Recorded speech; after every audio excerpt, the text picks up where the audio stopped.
Baik, bismillahirrahmanirrahim. Assalamualaikum warahmatullahi wabarakatuh. Waalaikumsalam warahmatullahi wabarakatuh. Baik, saya berterima kasih untuk kepada seluruh mahasiswa angkatan 2024 yang sudah menyempatkan diri hadir di presentasi proyek based learning ini yang dibuat oleh saya sendiri. Sebelum itu, baik, perkenalkan, nama saya Arya Ikhwan Zikri dari Prodi Teknik Listrik dan Instalasi NIM 23TLI 177. Baik, adapun alasan saya masuk ke sini untuk mempresentasikan PBL ini saya kepada adik-adik. Yang pertama, karena sehubung adanya nilai saya yang mendapatkan error, jadi saya harus menyelesaikan tugas atau pengganti nilai saya atau penambah nilai agar menjadi agar tidak jadi error. Baik, mungkin langsung saja masuk ke materi. Adapun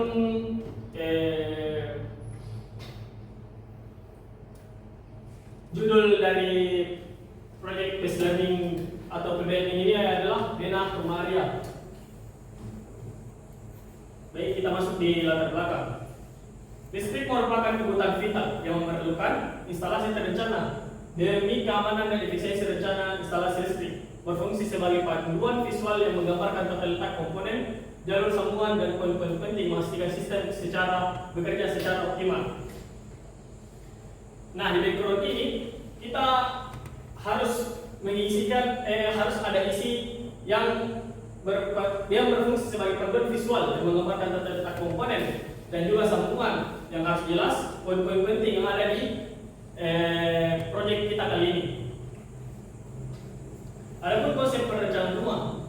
Perencanaan rumah merupakan penyusunan tata letak ruangan berdasarkan fungsi dan kebutuhan penghuni agar menciptakan dunia yang nyaman dan efisien.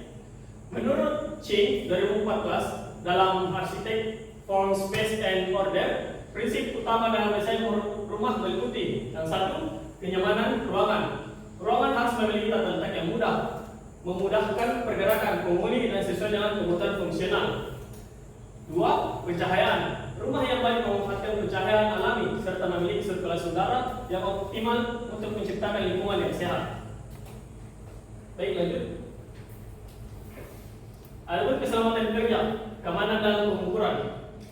Pada tahap pengukuran dimensi rumah untuk mendapatkan data yang akurat, beberapa langkah keselamatan yang perlu diperhatikan adalah: satu, menggunakan alat ukur yang tepat, menggunakan penggaris, mister, atau alat ukur yang lain sesuai dan dalam kondisi yang baik.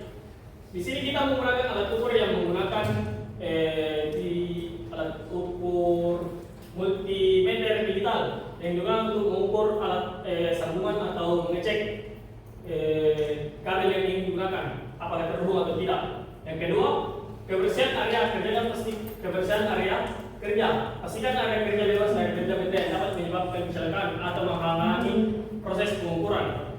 Nah, kebersihan kerja atau area kerja sangat diperlukan karena untuk tidak membahayakan aktivitas atau kegiatan selama melakukan proses instalasi.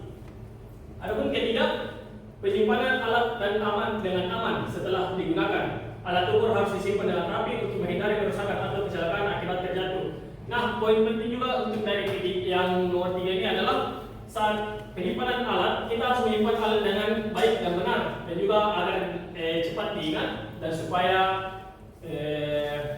cepat didapat ketika menyimpannya dan juga harus aman. Selanjutnya, next. Keselamatan dalam penggunaan perangkat lunak desain.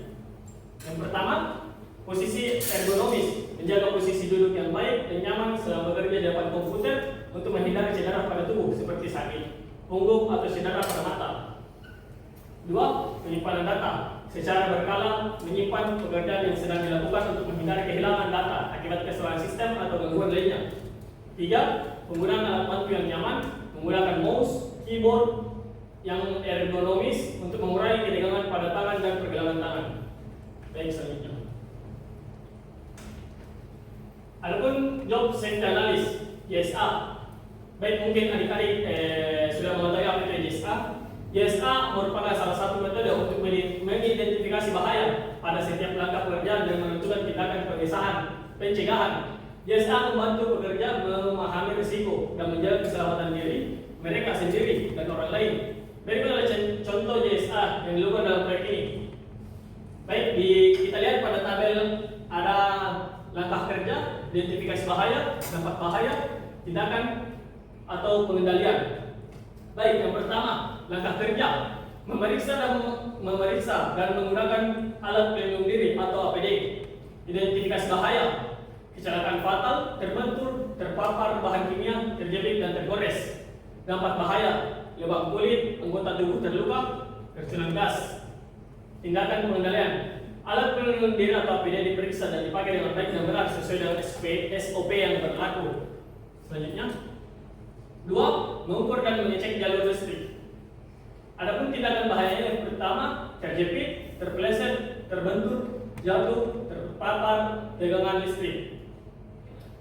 Yang kedua, yang ketiga cederanya, cedera fisik, memar, patah tulang, luka bakar. Dan untuk cara mengatasinya, pastikan area yang diukur bebas dari hambatan dan risiko jatuh, menggunakan tangga atau peralatan pengamanan yang sesuai. 2. Periksa keadaan alat dan peralatan dalam kondisi baik. 3. Menguji keberadaan tegangan listrik. Adapun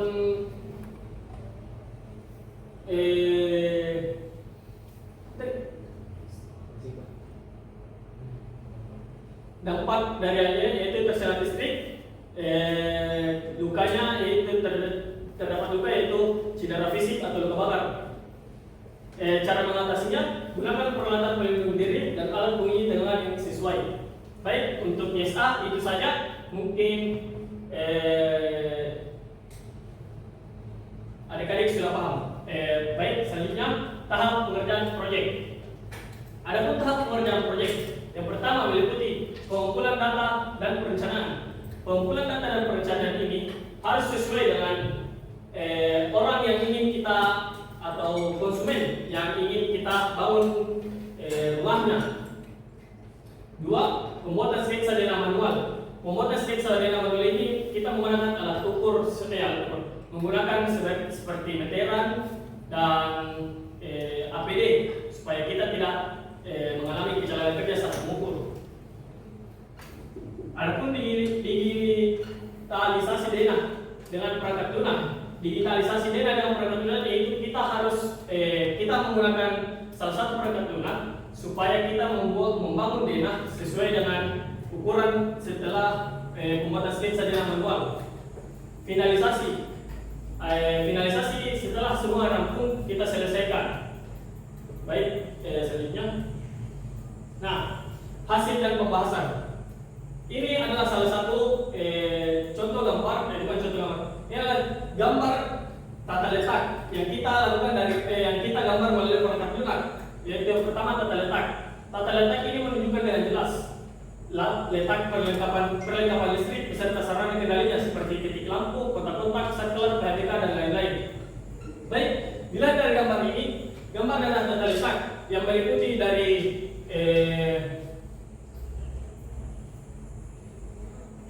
gambar dena, ukuran dena, dan keterangan gambar.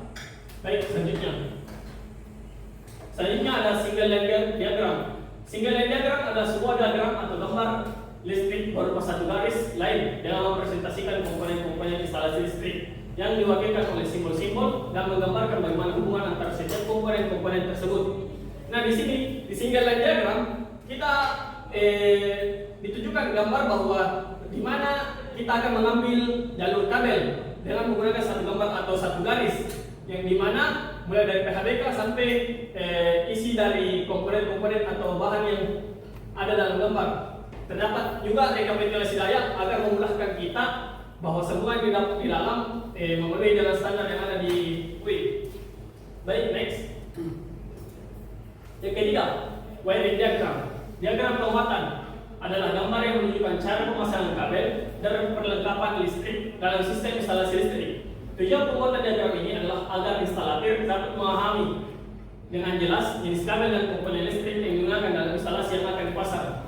Baik, pada gambar wiring diagram adalah salah satu pengaplikasian atau gambar setelah dari single line diagram tadi kita memasukkan dari sini.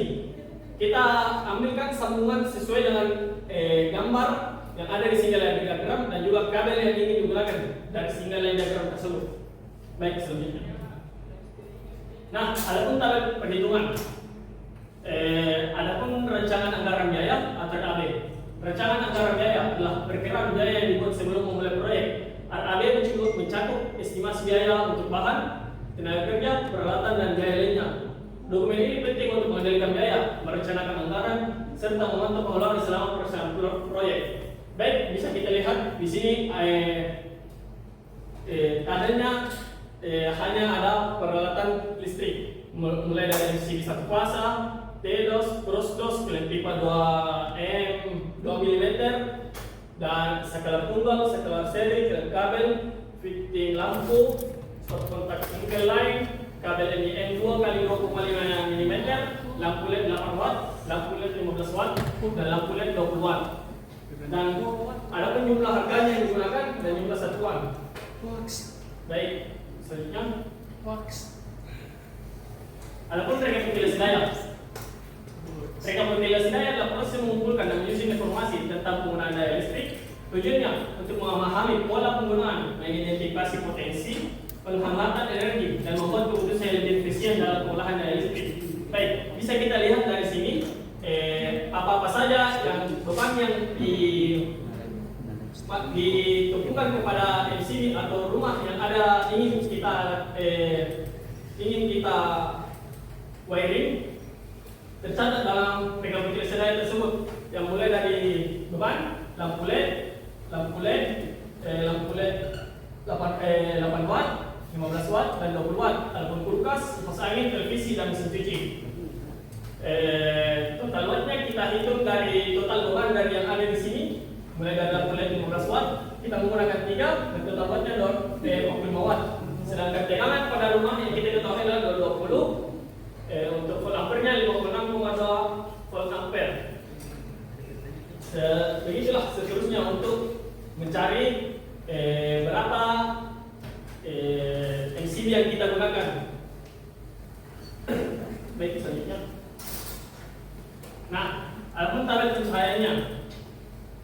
Tabel pencahayaan adalah daftar yang berisi standar tingkat pencahayaan dalam satu lux untuk berbagai jenis aktivitas atau lingkungan kerja. Tabel ini sebagai referensi untuk memastikan bahwa suatu area memiliki pencahayaan cukup sesuai dengan kebutuhan, baik untuk kenyamanan visual maupun keselamatan kerja. Baik, yang ada di depan kita kali ini adalah tabel instalasi yang terpasang. Tabel instalasi terpasang kita bisa menghitungnya dari jumlah watt atau yang tergunakan pada rumah. Untuk cara, kalau semisal kita tidak tahu untuk menghitung jumlah luxnya, kita menggunakan rumus lumen atau rumus lux. Rumus lux yaitu lumen dibagi luas ruangan. Contoh, jika ruangan memiliki 2,5 dikali 9 meter, berarti totalnya adalah 22,5 dikali jumlah lumen yang ada di sini, yaitu 2000 lumen. Hasil dari pembagian tersebut dikonversikan jadi lux, yaitu 88,8 lux. Itulah hasil luxnya ketika kita tidak tahu luxnya. Sedangkan untuk mencari lumen, kita menggunakan rumus lux. Lux yaitu lumen sama dengan lux dikali luas ruangan. Baik, contohnya seperti 2,59 dikali 88. Ini sebagai percontohan karena ini tabel yang terpasang. Next. Nah, ini adalah tabel rekomendasi yang ada pada sistem instalasi. Nah, kita ambil dari standar lux dari PUL 2011, yang dimana untuk teras ada 60 luxnya. Teras memiliki 60 lux dan kamar 1, kamar 2, kamar 3 memiliki 250 lux, ruang keluarga 250 lux, ruang tamu 150 lux, dapur 250 lux, dan kamar mandi 250 lux. Sedangkan untuk mencari lumennya, dikali luas ruangan dan akan mendapatkan lumen dan kita konversikan menjadi watt dan jadilah watt yang lampu yang digunakan pada setiap ruangan. Baik, selanjutnya. Baik, kesimpulan. Secara keseluruhan, proyek perencanaan Denamar rumah ini berjalan sesuai dengan rencana dan tahapannya. Semua proses mulai dengan pengumpulan data yang tepat mengenai kondisi rumah, diikuti dengan pembuatan sketsa manual dan digital untuk menghasilkan dana yang tepat. Pemilihan alat yang tepat baik secara manual maupun perangkat lunak desain sangat membantu dalam menciptakan dana yang detail dan akurat. Selama pekerjaan kami juga sangat memperhatikan keselamatan kerja, meskipun mayoritas pekerjaan dilakukan di depan komputer dan menggunakan alat ukur manual. Penggunaan perangkat dengan kondisi yang baik serta menjaga kebersihan di area kerja berperan penting dalam mencegah potensi kecelakaan. Selain itu, pembuatan diagram penguatan juga mempermudah pengelolaan. Baik, itu saja. Mungkin ada yang ingin bertanya?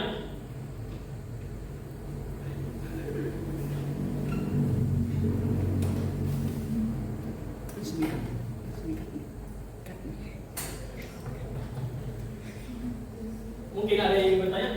Ya, berapa lama kerjaan ini, Kak? Kalau untuk pengerjaan, saya melakukan total dari 1 minggu pengerjaan. Yang pertama karena file dari AutoCAD-nya, yang kedua untuk menghitung luas bangunan dan juga rumus lumen dan juga pengerjaan dari AutoCAD-nya. Mungkin ada yang lain?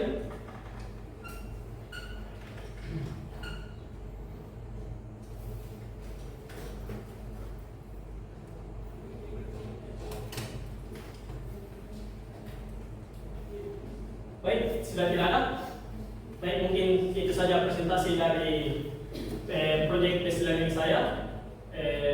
Saya ucapkan terima kasih kepada adik-adik karena telah mengikuti atau memperhatikan selama melakukan presentasi pada hari ini. Sekian, assalamualaikum warahmatullahi wabarakatuh.